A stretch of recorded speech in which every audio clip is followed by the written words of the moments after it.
Hello and welcome. This is India Global. I'm Arjun Samar Mahendran, and here are the headlines this Tuesday. 6 months, zero movement as India extends its airspace ban to Pakistan Airlines till the 24th of October. Donald Trump and RFK Jr. promote unproven claims about autism, linking it to paracetamol, declaring it dangerous for pregnant women. External Affairs Minister S. Jaishankar meets Marco Rubio at UNGA sidelines. Key bilateral and global issues, including energy, pharmaceuticals, and critical minerals, discussed. UK PM Keir Starmer expected to visit India in October. Talks with PM Modi on education and defence sectors likely.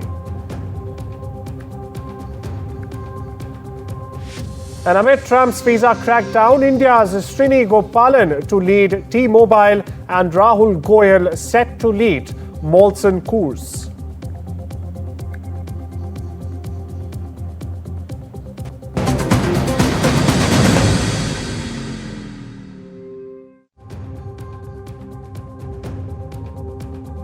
In New York, External Affairs Minister S. Jaishankar has met U.S. Secretary of State Marco Rubio, in fact, on the sidelines of the United Nations General Assembly. Now, the high-stakes meeting comes amid growing tensions over trade tariffs and also the steep visa fee hikes that have, in fact, rattled Indian tech firms. Meanwhile, both leaders discussed key bilateral and global issues, including energy, pharmaceuticals, and critical minerals as well. While no public comments were made after the meeting, Jaishankar posted online calling for sustained engagement on priority areas. Commerce Minister Piyush Goyal, meanwhile, is also in the US this week as both sides pushed for a breakthrough in stalled trade talks. Now, the meeting signals a possible reset or a thaw in ties as India and the US work through growing economic and diplomatic friction. President Trump addresses the UNGA just a few hours from now, while EAM Jaishankar speaks later this week, to be precise, on the 27th. My colleague Vishal Vivek joins us for more on this. Vishal, the External Affairs Minister meeting Marco Rubio just ahead of the UNGA. Piyush Goyal is there. How do you see this going, and can we expect a big decision coming in before the return of the External Affairs Minister Jaishankar and Commerce Minister Piyush Goyal back to India? Yes, that's exactly right, and this is yet another step, a big step in the direction of re-establishing and consolidating the ties that had sort of plummeted in the recent past. Ever since Trump's repeated tirades against the Indian administration, and also his deputies repeated attacks on the PM of India. So the ties seem to be getting back on track. Is what we've seen in the recent past. In the last 15 days or so, we've had several meetings.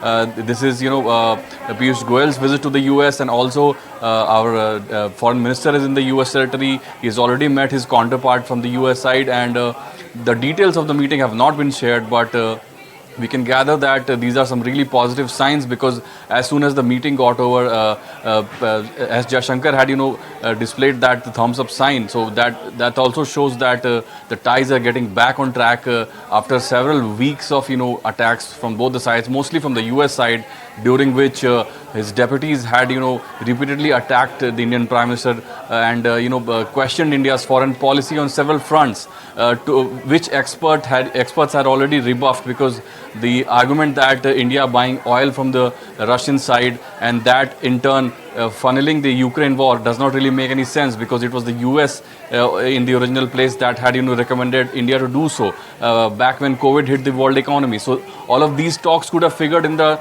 all of these things could have figured in the talks, but we are yet to get the details of the talks. But these are indeed some really positive signs. Now, Vishal, we recently saw the U.S. administration, Donald Trump, making that H-1B $100,000 announcement just recently. How is it being perceived on the Indian side? It came just a couple of days before the External Affairs Minister was slated to, in fact, be in New York. Is this being seen as another pressure tactic by U.S. President Donald Trump and the subsequent amendments they made to the initial announcement where they said it'll be a blanket $100,000 fees every year for people applying for new H-1B visas, which since the statement has changed not one but multiple times? Well, Trump's flip-flop on the H-1B visa program has been known. He has just, in the last 1 year itself, made twice, different statements.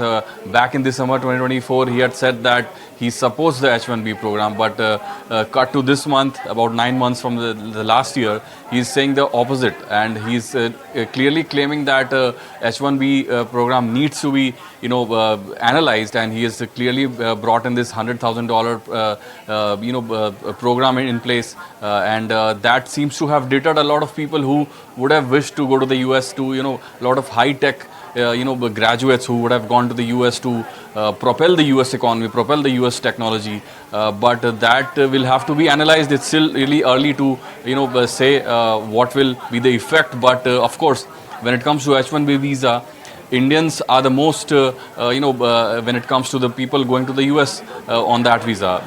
Close to almost 3 lakh people are in the US who are on this H-1B visa. China is distant second with about 11% of the total H-1B visa grantees. So all of this will have to be analyzed in the near future, because a lot of people are arguing that the fact that the US economy, the US tech industry has boomed in the recent past, in the last 10 years or so, that has really been hinging on the talent that has gone from the Indian soil to the US soil. So what will happen to that? Will this be a brain drain, for the US economy? So all of that will have to be analyzed. Well, thank you so much for getting us the latest there, Vishal. We shift our focus westwards back to the US, where Donald Trump has ignited yet another controversy. That's correct. Now, in the latest, Trump is under fire after linking a common pain-relieving drug, Tylenol in this case, to autism in unborn children. Now, at a press conference alongside Health Secretary Robert F. Kennedy, Trump said pregnant women should limit or even stop using Tylenol. Now, Trump's claim is not backed by science. That's what we're getting to here. The president called it a historic medical breakthrough nonetheless. And what's more, he's pushing for delayed childhood vaccines and new autism cures. However, experts quickly push back. Meanwhile, listen in to what Donald Trump said. Don't take Tylenol. There's no downside. Don't take it. You'll be uncomfortable. It won't be as easy, maybe, but don't take it. If you're pregnant, don't take Tylenol.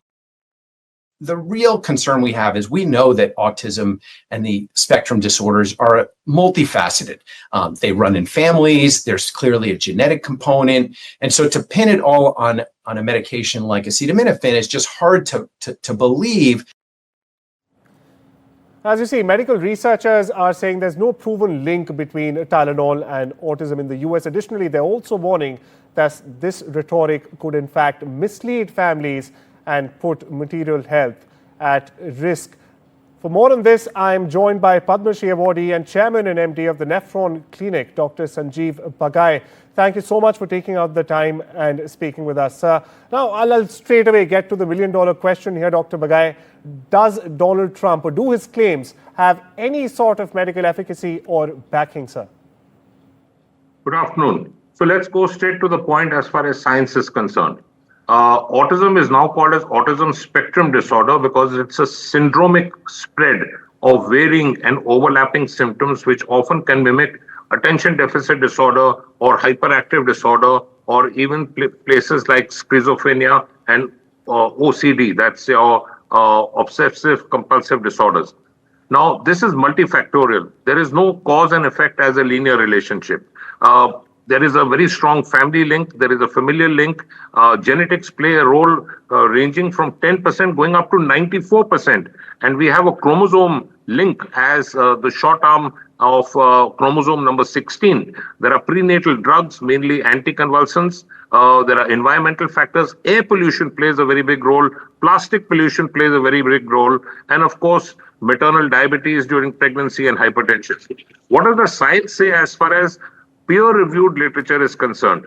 There is a very, very small study of just a handful of children which have shown a doubtful, inconclusive pointer towards autism linked with acetaminophen, which is Tylenol. Larger studies, which are really from the Anquist data, in which 2.5 million children have been studied, no association found. The largest study from Japan of 2 lakh children, no link found. There is no link as a meta-analysis of 2018 either with vaccination. There is a SIP control study which has been published in JAMA in 2024, in which they have analyzed 1.86 lakh children, no association found. So acetaminophen has to be prescribed in pregnancy like any other drug in pregnancy, with caution, with dose control, only on medical grounds. That's the common advice which is given for any medication during pregnancy. But to single out Tylenol is dangerous, it's premature, it's foolhardy, and it can be risky. So let me explain why it can be risky not taking acetaminophen or paracetamol. The safest drugs amongst all antipyretics, which is fever control medicines, is acetaminophen or paracetamol. Almost 20% of pregnancies have some sort of indication for fever, infection, inflammation. If you don't treat it, the fever itself can cause more harm. The infection itself can cause more harm to the fetus. Like I said, there is no indication of a direct link. This is inconclusive, and it would be very premature to label acetaminophen. The messaging can go wrong. I think the messaging should be science-based. No politician should enter into the medical arena to give advice which is not authentic, not scientific, and not data-backed. Over to you. Dr. Bagai, very, very important point you raised there. The messaging should be scientific. Very, very quickly, Dr. Bagai, how should public health institutions respond to such high-level pseudoscience, if we may call it that? I think these kind of statements should be dismissed straight away. There is no doubt in it. Medical science has to be evidence-based, it has to be research-based, it has to be data-proven. Multi-analysis, meta-analysis of lakhs of children. In fact, one of the studies has 2.5 million children which have been analyzed, pregnancy fetuses, and then the newborn child. There has been no link which is statistically significant with regards paracetamol. No link there, says Dr. Bagai. Dr. Bagai, we'll have to move on due to paucity of time. But thank you so much for putting clarity for the benefit of viewers.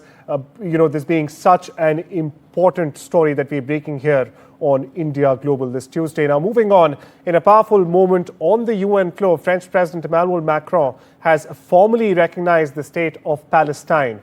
His words were clear: this is not a reward, it's a right. He was not alone. He was joined by Monaco, Belgium, Andorra, Malta, and Luxembourg, bringing the total global recognition to over 75% of the UN membership, the existing present UN membership, that is. The Palestinian delegation, meanwhile, also stood in applause. And what about Israel? Well, its chairs sat empty. But tensions have escalated. Israel has warned of potential annexation of the West Bank now. The US called on recognitions provocative and has also threatened reciprocal action.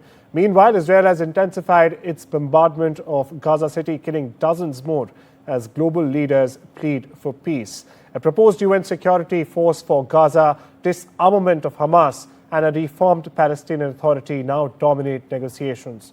But with Israel still opposing recognition and the US divided, the diplomatic road ahead is steep and possibly short. And as Macron said, the time for peace is now or not at all.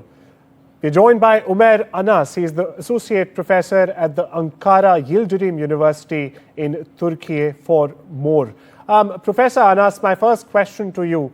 Does Israel risk isolating itself diplomatically if annexation follows these recognitions? And to be precise, there have been 12 recognitions in the past 2 days alone. We have come to a point where we have seen that the entire Islamic and the Arab world and many of European countries are deeply frustrated of Israeli actions and America's unilateral actions about Israel. So what they are faced with is that there is complete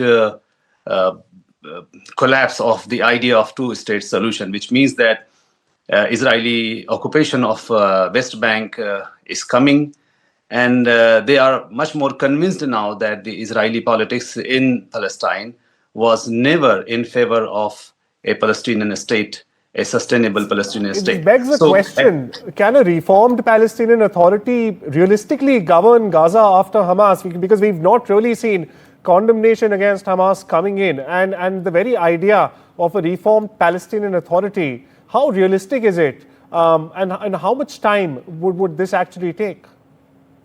The problem is that who will decide what is a reformed Palestinian Authority? For Israelis, for Americans, a reformed Palestinian Authority means a useless authority. And the Arabs and Europeans, they would like to have a credible state institution to take the charge in Gaza and in West Bank as well. So I think that the Israelis have no idea what they are doing. And the kind of anger and frustration which is coming from the Arab world, I think that the region is just very few days or months away from a major conflict. The streets are very angry.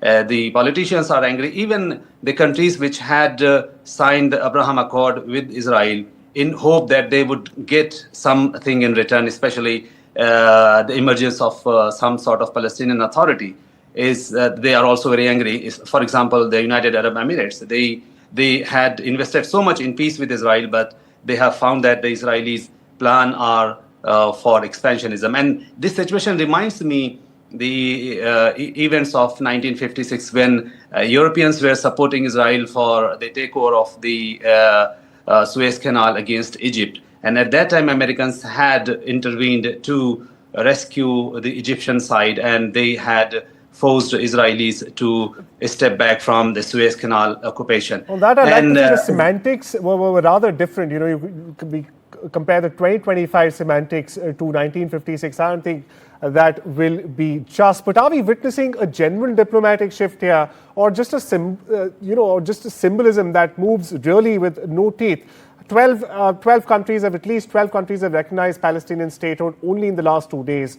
The total number stands well above 75% at the UN, but nothing seems to come out of it. Is this just symbolism, or will this have real teeth? Very quickly. I think that even if it is a symbolic support, symbolic recognition, it is a big step, very big step, because the European public opinion is now becoming very close, very much in favor of Palestinian state.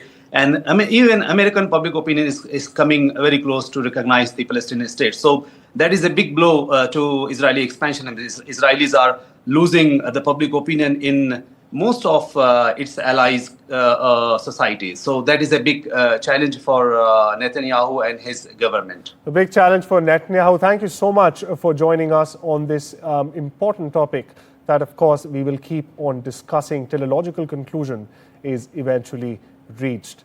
And with that, it's time we slip into a short break. Much more on the other side. Don't you go anywhere.